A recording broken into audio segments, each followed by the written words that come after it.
applause is overwhelming.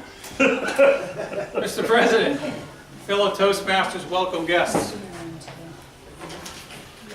As you may know, I've been a Toastmaster now for almost 8 years. 4 years here at Bellingham Evening Toastmasters, and another 4 years at East Bay Toastmasters in East Providence, Rhode Island, like 15 years ago. I've started as doing my icebreaker, and I've worked all the way up to my distinguished Toastmaster. It was quite a lot of work. But I can tell you, when I started, I had some bad habits, some things I needed to get over. The first was, whenever I spoke to a crowd, I wouldn't open my mouth.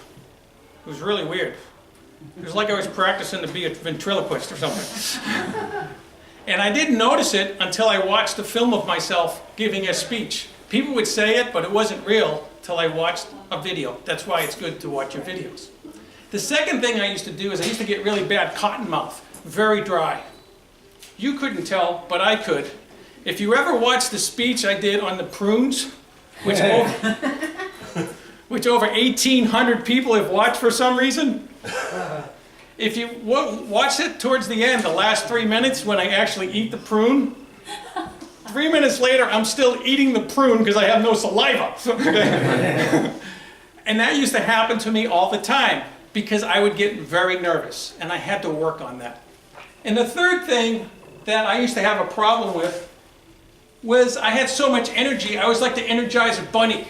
I was like a runaway train. And when I finished my speeches, I tended to be out of breath and sweating a lot.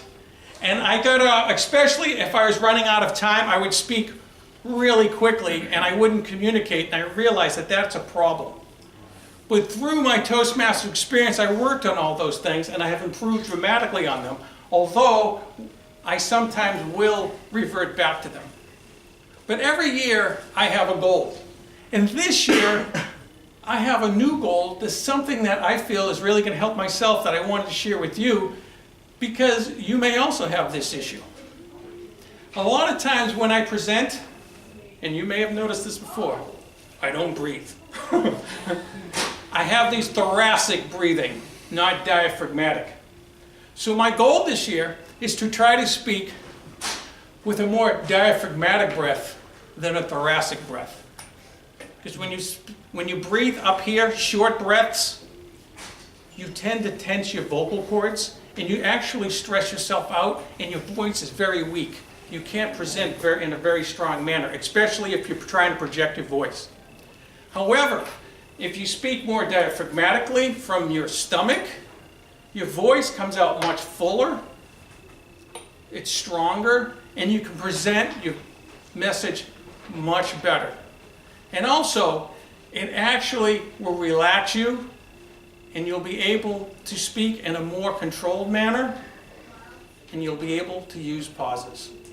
So as you're all speaking tonight, and as you're going through it, whether it's introductions, whether it's your speeches, evaluations, or reports, think about your breathing and try to breathe from your stomach, because that's what I will be doing from now on. Mr. President. Thank you.